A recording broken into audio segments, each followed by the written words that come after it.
This summer I gained 25 watts on FTP and VO2Max power in only 6 weeks of training. In this video I want to share that experience of that big training block, and I'll go through all the tests I did, the training sessions, and what's important to know to get proper results for yourself.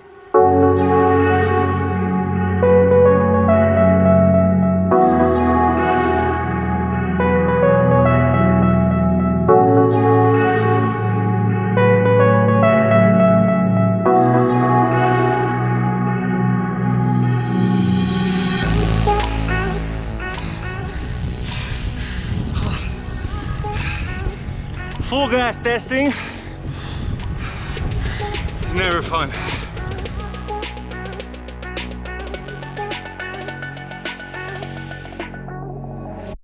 What's up guys? What's up cycling fanatics? If you want to become a good cyclist, it's more than just having a high FTP. Of course there's stuff like handling skills, tactics, race experience, but if we just look at the physical side, it's still more than just having a high FTP or a large amount of watts per kilo. It's actually more valuable to know how your body produces that energy than to know how much it produces if you want to improve and have very efficient training.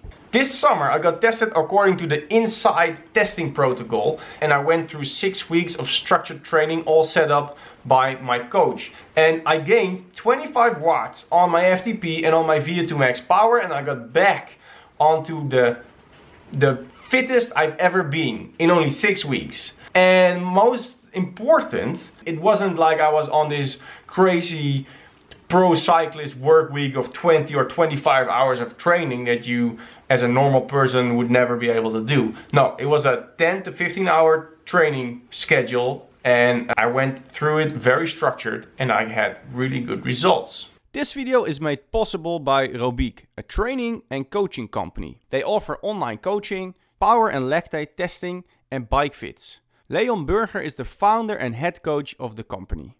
Leon has provided my personalized training plan for the last few years, and I've been very satisfied with his services.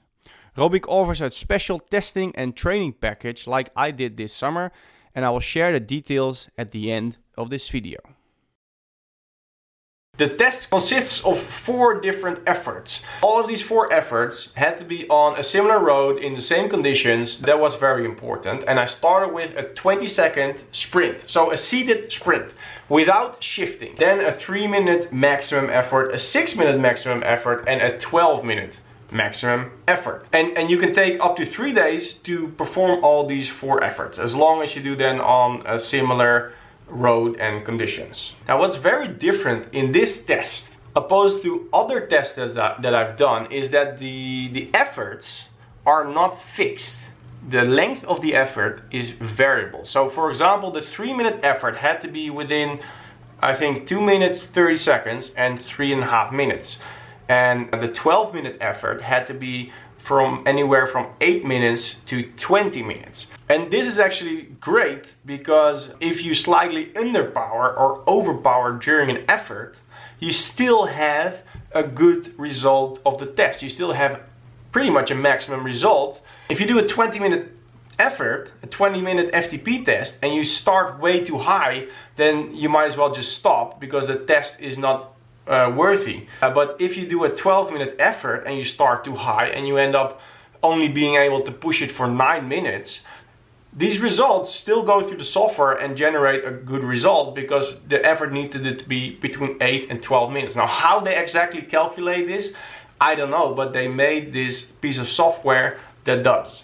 So now we go into the first test, so let's see how I did. I started with the 20-second seated sprint. This is hard for me to perform as I always sprint standing, and often I shift during my sprint, but this wasn't allowed. In this case I had to redo my sprint once because I wasn't happy with how it went the first time. I wanted to try in a different gear. So just did my first sprint.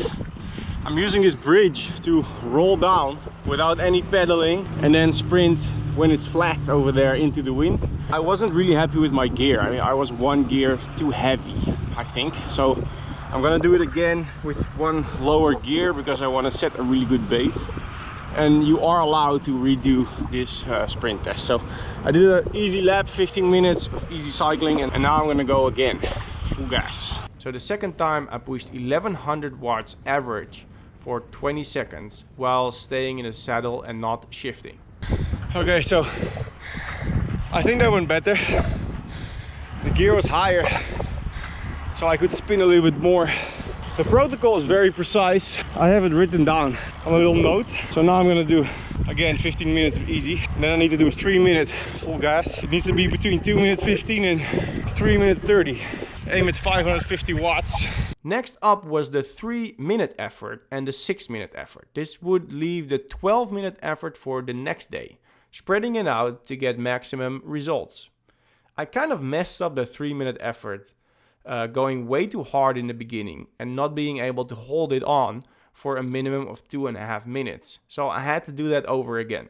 But I would leave that for the next day because I was already so tired. So after some rest, I did the 6-minute effort and it actually went pretty well. I was able to push 428 watts for 6 minutes. I actually went really well. I hold it off a little longer than 6 minutes. I did almost 7 minutes at 420. So the 6 minutes best power out of that might be more.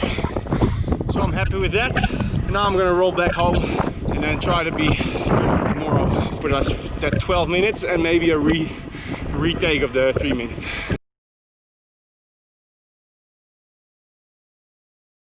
After 1 day of recovery, I did the remaining efforts. So the 3-minute retake and the 12-minute effort. 3 minutes is so hard. I've never really done a 3-minute effort either. Full gas, but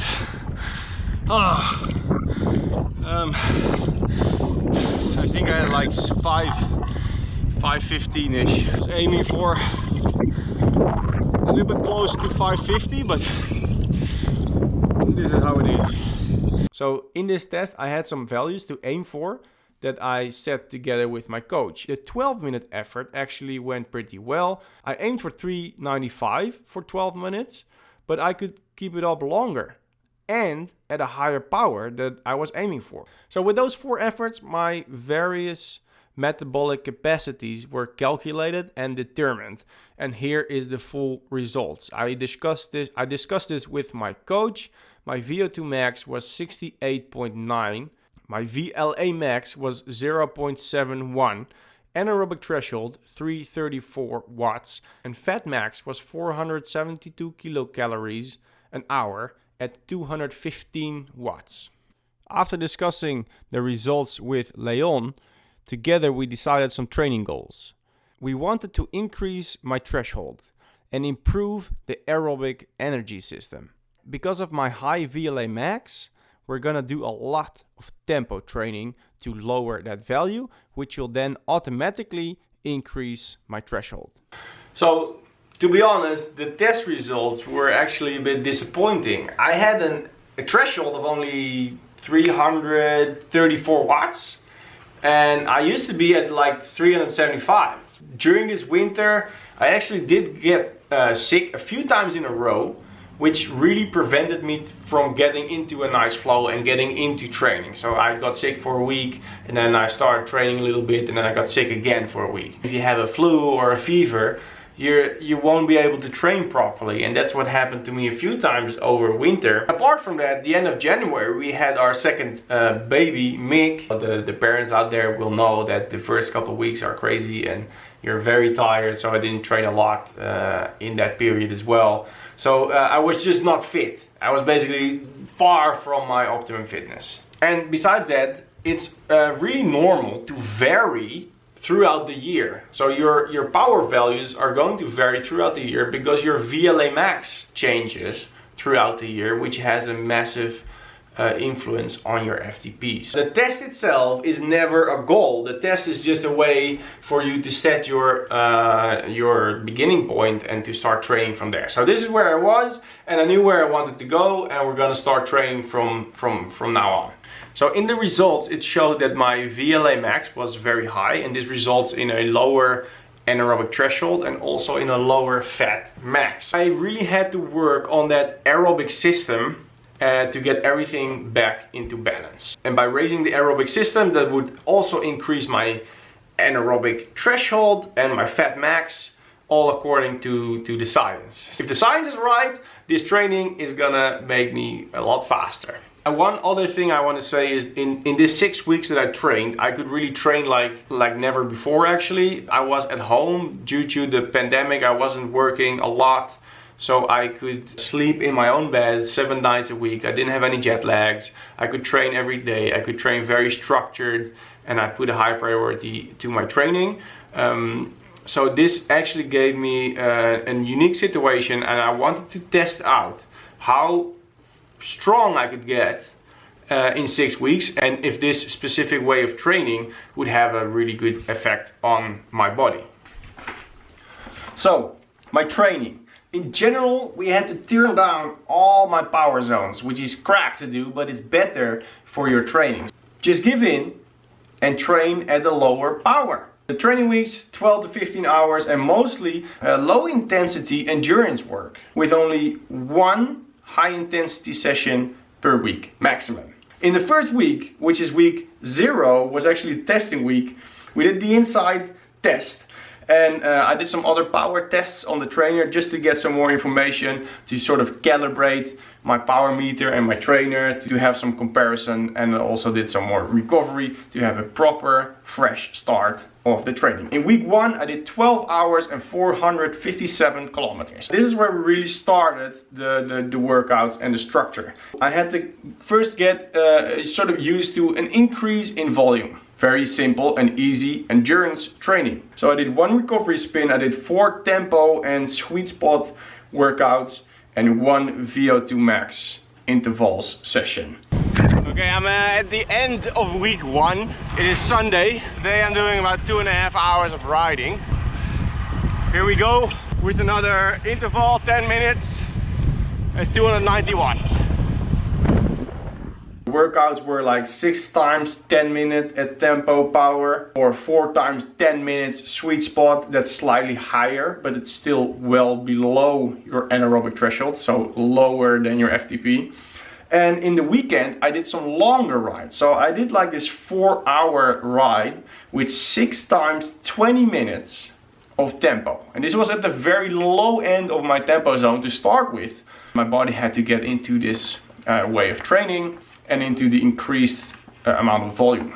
Week 2, 14.5 hours, 487 kilometers. It was similar to week 1, but I was focused on that like long steady efforts. I had a couple of very nice loops, and when I leave my house within 5 minutes I'm at this road where I can ride non-stop. There's no intersections, there's no traffic lights. I can just keep on riding without stopping for 3 hours.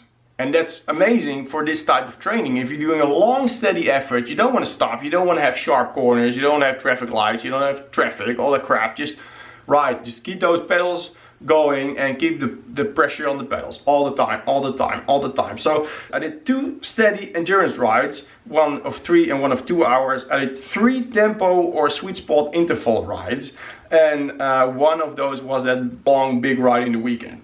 I really enjoyed that workout because your average speed is crazy high, and that's actually a cool measure to see. However, it doesn't say anything. Week 3, 17 hours, 520 kilometers. Now we're getting somewhere. 17 hours is actually a lot, all right? So we build up to this week. If you start training for 17 hours straight away, you probably get way too tired, so it doesn't work that way. It was a progressively bigger week in volume, and also we started to focus on cadence. So we did low cadence efforts. I was pushing steady tempo at sweet spot with cadence of around 70 RPMs. And I did 3 steady low endurance rides, 1 Zwift race, which is the high intensity one, and then 3 tempo or sweet spot interval training sessions. And in that 4-hour ride, I did 2 40-minute efforts at tempo. So that's a long effort, 40 minutes pushing at tempo, and my tempo zone back then was probably around 280 or something like that. So this was really fast. Week 4. This was a recovery week. It was sort of to super compensate after those 3 weeks of progressive overload. The volume was way less and the amount of intervals was also far less. I did 1 2-hour recovery ride, 2 easy steady endurance rides, 1 Zwift race and 1 tempo interval training. Week 5, another building week. This training week was hard for me and it really had me getting stiff legs. I was really focused on those low cadence intervals. 1 2-hour ride at tempo zone, just the whole ride. 4 sweet spot interval rides at lower cadence, and then that Zwift race and 1 threshold interval training. So a little bit of intensity, a little bit more than previous. I really felt this as a very hard week, and I actually had to bail on my last workout of the week because I was just flushed, and I just went home because yeah, I was done. Week 6, the last training week. I did 9 hours, 278 kilometers, and this week was supposed to be 11 hours, and it was supposed to be a taper week towards that second test. But I started with 2 recovery days to regain strength from the week before because that week felt so hard. I also skipped that Zwift race because Zwift races are just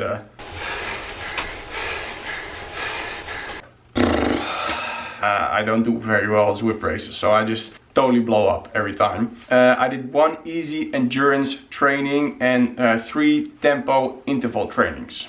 One of them was 2 times 40 minutes at tempo, and I felt like super strong. I was doing this 40 minutes at tempo at 320 watts. To give you an idea, in the first week, or week 2, I was doing these tempo efforts at 260 watts. Now I'm doing the tempo efforts at 320 watts. So that's a massive increase.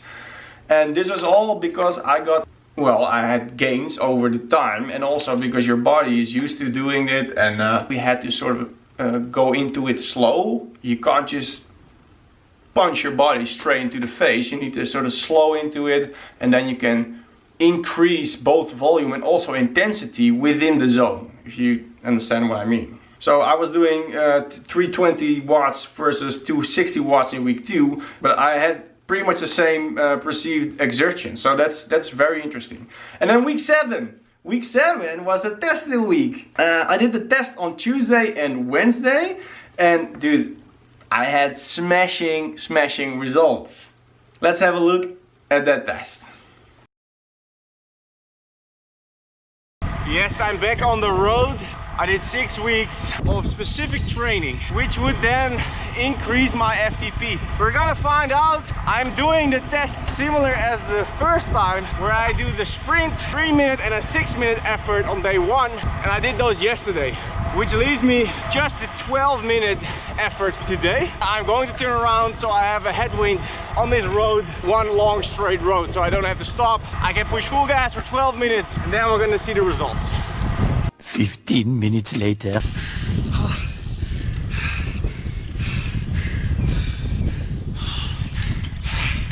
Holy crap. Full gas testing is never fun. However, good results are fun. It went pretty good. 5 minutes later. I was aiming at 420 for 12 minutes. However, I did close to 14 minutes before I actually had to stop. This means that the 420 for 12 minutes was actually too low and I could have gone harder. But now I stretched out my effort, still emptying the tank, getting a full gas effort, and I guess the mathematics of the algorithm or whatever software Inside uses will do the trick. The same actually happened to me yesterday, where I was aiming for 530 for 3 minutes and 460 for 6 minutes, and both of them I stretched out the intervals because I was stronger than my aiming goal. I'm very curious on what the test results will be. There were big changes in my threshold and fat max values, and this actually does show an increased contribution of the aerobic system. So my fat max went from 472 calories an hour at 215 watts to 518 calories an hour at 230 watts. It's simply meaning that I can push a higher number of watts and still be burning mostly fat. And that's very, very helpful for longer rides and for races where you're riding for 3-4 hours, burning mostly fat, meaning you have those carbohydrates for those really high intensity sessions at the crosswind or at the climb or at the sprint at the end, whatever. As long as you can sort of save those carbs for later, it's always good for racing. And it also shows in my anaerobic threshold going from 334 to 358. So that's actually a pretty big result in 6 weeks. And it got me very close to the highest FTP I had. So despite of all the low cadence work, all the low intensity work, and all the low carbohydrate training rides that I did, my VLA max didn't change. This is not what we expected, because we were really sort of training to lower that VLA max. Maybe my body needs more time to adjust. I think my history in BMX racing has something to do with it. I did 15 years of high level BMX racing, national, international championships.